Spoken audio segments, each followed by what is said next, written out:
नमस्कार, सास बहू की अनोखी दुनिया में आपका स्वागत है। मैं हूँ चित्रलेखा और ये है मेरी प्यारी बहू पारुल। अच्छा माँ, पिछले 2 वीडियो से मैं एक बात नोटिस कर रही थी कि आप हर वीडियो में बोलती थी कि हम रस परिवर्तन करेंगे। हर वीडियो में रस परिवर्तन, रस परिवर्तन। तो आज कुछ रस के बारे में बताइए। मैं कुछ रस के बारे में आपसे जानना चाहती हूँ। आपकी पोएट्री तो सुन ही ली सब लोगों ने, गारी गीत सुन लिए। अब कुछ रस से मिलता जुलता कुछ बताइए, रस के बारे में बताइए।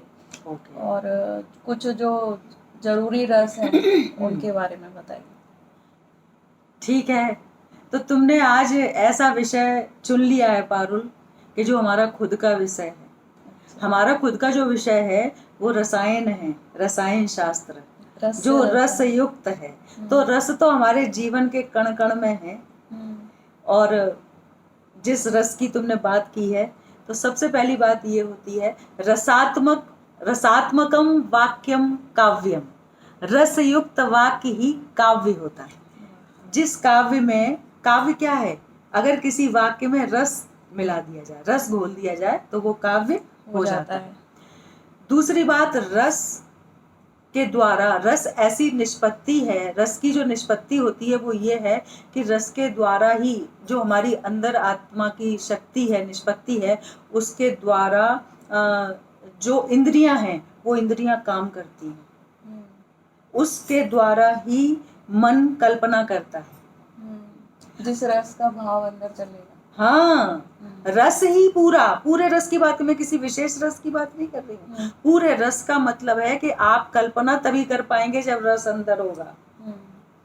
आपकी इंद्रियां तब काम कर पाएंगी जब अंदर रस होगा।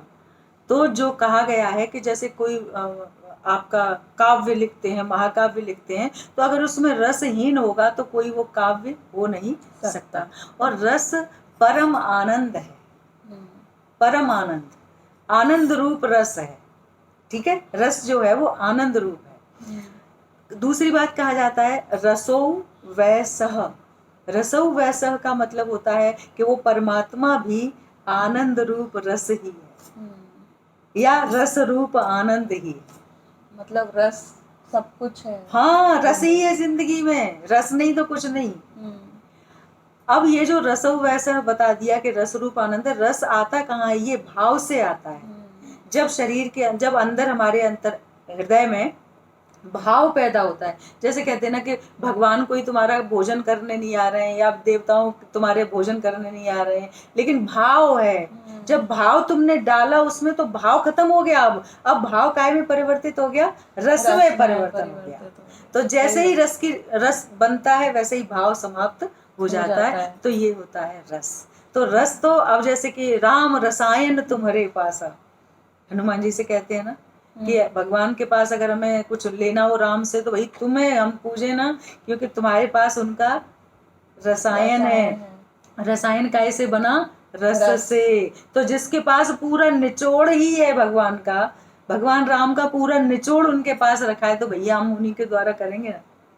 तो समझ में आया? रस बहुत अच्छे से आनंद रूप है। आनंद रूप। जब तुम आनंद में, और एक और बात बताएं कि मधुशाला में बच्चन जी कहते हैं, हरिवंश राय बच्चन जी, कि पीड़ा में आनंद जिसे हो आए मेरी मधुशाला।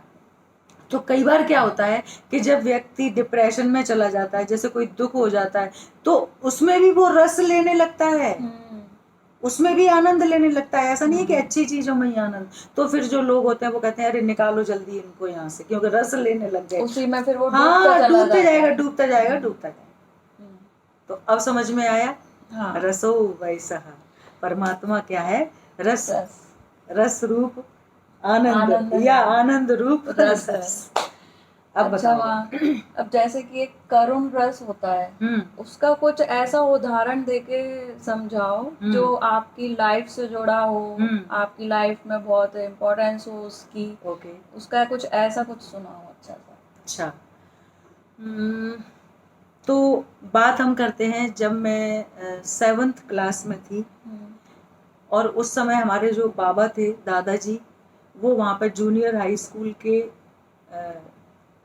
HM थे, हेडमास्टर। यूपी में जूनियर हाई स्कूल कहते हैं। तो वहाँ के हेडमास्टर थे, बहुत पुरानी बात हो गई, 7th क्लास में पढ़ते थे। तो वहाँ पे डिस्ट्रिक्ट लेवल की कॉम्पिटिशन्स होती थी। तो डिस्ट्रिक्ट लगता था उस समय मैनपुरी हमारा गांव का, और मैनपुरी में डिस्ट्रिक्ट लेवल पे जो कार्य जो होती थी एक्टिविटीज़, उनमें कविता पाठ के लिए हमारा नाम भेजा गया था स्कूल से। अच्छा। एक बात बताएं पारुल, हमारी परवरिश में हमें बनाने में हमारे कुछ लोगों के बहुत मतलब ऐसा ही योगदान रहे हैं कि शायद बहुत दुनिया में बहुत कम भाग्यशाली बच्चे ऐसे होते हैं जिनको इतना सहयोग मिलता है। उनमें एक हमारे बाबा हैं, समझ रहे हो?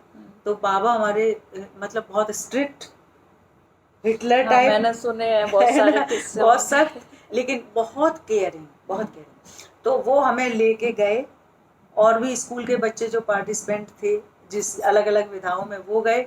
तो कविता पाठ में और अंताक्षरी में हमारा नाम था। अंताक्षरी में ग्रुप में जाते थे, 2 लोग जाते थे, तो वो था। तो उस कविता पाठ के लिए हमें उन्होंने 2 कवित्व तैयार करवाए थे बाबा ने। फिर मैंने मैनपुरी डिस्ट्रिक्ट फर्स्ट प्राइज ली उस कविता पाठ में, और वो मुझे आज तक याद है। और ये जो घटना मैं सुनाने जा रही हूँ, जिस उस कवित्व की करुण रस जो तुमने कहा, वो बात है कि जब मेघनाद मर गया है और उसका सिर इधर जहाँ भगवान राम बैठे थे उनकी एरिया में उनके पास आके गिरा है, तो उसकी पत्नी सुलोचना वो सिर मांगने आई है कि हमें ये दे दो जिससे कि हम उनका अंतिम संस्कार कर पाए। सुलोचना बहुत सती स्त्री थी। तो जब वो आई है और जब उनसे कह रही है, उनके सामने विलाप कर रही है और वो सर मांग रही है, तो भगवान राम है ना, अंदर से बहुत करुणा उनके अंदर जागृत हो जाती है। तो वो करुणा इसके अंदर है, तो आप भी आनंद लीजिए उसका।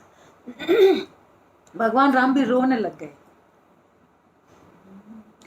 सजल विलोचन हो बोले शोक मोचन यूं, तू कहे सुलोचने तो इसको जिला दूं मैं। अगर तू बोल, अगर तू कहे, रो मत, इतना विलाप मत कर, तू चाहे तो मैं इसको जिंदा कर सकता हूँ। भले ही वो देखो दुश्मन था, लेकिन नहीं, वो जो स्त्री था, स्त्री थी जो उनकी, उसकी वजह से उन्होंने कहा तुम रो मत, अगर तुम कहो तो मैं इसको जिंदा कर सकता हूँ। तो सजल विलोचन हो बोले शोक मोचन यूं, तू कहे सुलोचने तो इसको जिला दूं मैं। मृतक बड़ा है छिन्न भिन्न जो रणस्थल में, सुपद अमृत का उसको दिला दूं मैं। प्रियतम बिछोह निश में जो पड़ा है यूं, तेरा मुरझाया मुख कमल खिला दूं मैं। शांति सुख ला दूं मैं तेरे दुखी जीवन में, तुझसी सती को तेरे पति से मिला दूं मैं। अरे वाह, बहुत मजा आ गया सुन के। अच्छा सच लगा? में अंदर एक करुणा है ना?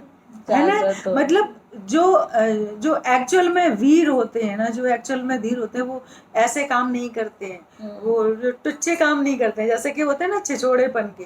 वो भगवान राम हैं, वो मतलब रघुवंशी हैं, वो वीरता के प्रतीक है। मतलब वहाँ ऐसा नहीं है, वो स्त्री है तो उसका पूरा आदर सम्मान किया जाएगा, भले ही वो किसकी है, शत्रु। हाँ, शत्रु के खेमे से है। तो तुम्हें अच्छा लगा? बहुत अच्छा लगा। तो ये मुझे उस क्लास में जब मैं थी तब से अभी तक याद है, और तब से हम कुछ जो उस समय की यादें हैं वो कभी भूलते नहीं है, परमानेंट मेमोरी में चले जाते हैं। तो उस समय भी आपने इसी तरह सुनाया था? हाँ, बहुत बड़ा प्रोग्राम था। अब यूपी का सोचो आप, वहाँ पूरा ऐसा नहीं था जैसे कि अब आजकल छोटे हम लोग करवाते हैं डिस्ट्रिक्ट लेवल के प्रोग्राम, तो इतना समझ में ज़्यादा अब अंत नहीं लग रहा। लेकिन तब जब गांव से और वहाँ जाते थे जिले पे, तो बहुत बड़ी बात होती थी। जिले का जो GIC होता था ना, girls inter college, government girls inter college, वहाँ ये सारे कार्यक्रम होते थे। अच्छा, अब तो हो गई करुण रस की बात, तो अंदर भी करुण रस जागृत हो गया। हाँ, अब कुछ वीर रस के बारे में आप? अरे वाह, तुमने तो हमारे मुंह की बात छिला, जो कपड़े भी हम लोग लाल पहन के बैठे हैं, है ना। और वीर रस तो हमने क्या बताएं पारुल, वीर रस की भी मैं ऐसी वाली कविता तुम्हें सुनाऊंगी। एक्चुअली मैं ना, वीर रस मेरा प्रमुख रसों में से है। वैसे तो पूरा रस एक है और मैं तो रस से भरपूर हूँ, मैंने जैसे बताया, पर वीर रस मेरा बहुत पसंदीदा वीर रस है मतलब। और उससे मैंने अपनी जिंदगी में बहुत प्राइज जीते हैं वीर रस की कविताओं से। मैंने जब तक बहुत बड़े हो गए, मतलब कॉलेज अपने डिपार्टमेंट में आ गए, जॉब में आ गए, उसके बाद भी मैंने जो कॉम्पिटिशन्स हैं वो जीते हैं वीर रस की कविताओं के द्वारा। लेकिन आज मैं वो कविता सुनाऊंगी, वो भी मेरे स्कूलिंग टाइम की है। और उस समय मैं पढ़ा करती थी 8th में। तो 8th में मैं फिर इधर MP में आ गई थी, यूपी से। और 8th में एक दिन की बात है कि श्री कृष्ण सरल जो कवि थे, वो अपनी किताब लेके, अपनी पुस्तक लेके और स्कूल में आए थे जहाँ मेरे पापा थे। तो उसमें से वो कविता एक हमने याद की थी, और वो कविता से हमने कई बार प्राइज जीते। और अभी भी मैं अपने यहाँ बच्चों को हर 15 अगस्त और 26 जनवरी पे उस कविता को सुनाई देती हूँ। मुझे बहुत पसंद है। सुभाष चंद्र बोस के ऊपर है, श्री कृष्ण सरल की कविता। तो आनंद लीजिए वीर रस का। वो उसने ना राम माना है उनको। किनको? सुभाष चंद्र बोस को। अब जैसे कि राम ने 52 अवतार लिया था, तो ये सारा जिक्र उसमें है। और देखो तुम कैसा तुम्हें लगता है। तुम थे हमारे राम, तुम थे हमारे राम, इस युग के राम, तुम ताज नहीं तुम्हें तो अभीष्ट था स्वराज्य ही। खोजते ही रहे देशवासियों के लिए मुक्ति, खोजते ही रहे तुम किरीट मात्र भूमि का। वामन से 3 डग तुमने जो धरे वीर नाप लिए, पहले में भारत अफगान देश धरा, जो दूसरा डग नाप डाला यूरोप को, तीसरे में रौंद डाला पूर्व एशिया का वक्ष। तुमने समस्त आत्मबल से पुकारा, आजादी दूंगा तुम्हें मुझे तुम खून दो। भारत का खून खौल खौल लहराने लगा, खूनी दरिंदों के साथ खून खेलने। तुम थे सुभाष चंद्र रामचंद्र इस युग के, निष्कलंक और पूर्ण चंद्र देशभक्ति के। देख देख तुम्हें ज्वार उठा जनसागर में, उन्मादी ज्वार उठा भारत के रक्त में। तुमने उठाई भुजा, नारा बुलंद किया, दिल्ली चलो रे वीर चलो आज दिल्ली को।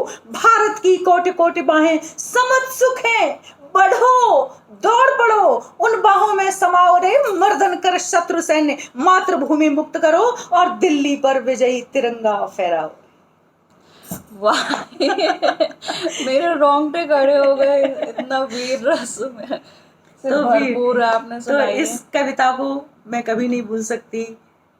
बहुत ही शानदार। उनकी मैं आज फिर उनको बहुत अच्छे तरीके से याद करती हूँ, श्री कृष्ण सरल जी को, जिन्होंने इतनी अच्छी कविता लिखी, जो मैं जिंदगी भर से सुना रही हूँ 8th क्लास से आज तक। आज हमने सुन ली, आज तुमने सुन ली। तो आज मुझे लगता है कि आज हम यहीं पर रस को स्टॉप करते हैं। और अभी काफी रस हैं, तो हम आगे के एपिसोड में इनको लेंगे, है ना, बताते रहेंगे। और आज आप लोग जरूर बताइएगा कि आपको वीर रस कैसा लगा भाई। अरे देश की वीरांगना है भाई, हम यहाँ की भारत की नारी हैं, तो वीरता तो हमारे कण कण में, रग रग में बसी हुई है। तो आपको कैसा लगा जरूर बताइए। हम एक नए वीडियो के साथ आपको फिर हाजिर होते हैं आपकी सेवा में। तब तक आनंद लीजिए, चैनल को सब्सक्राइब कीजिए, लाइक कीजिए, शेयर कीजिए, बेल आइकन दबाइए, सब करिए। और खुश रहिए, आबाद रहिए, स्वस्थ रहिए, सेफ रहिए। Bye bye.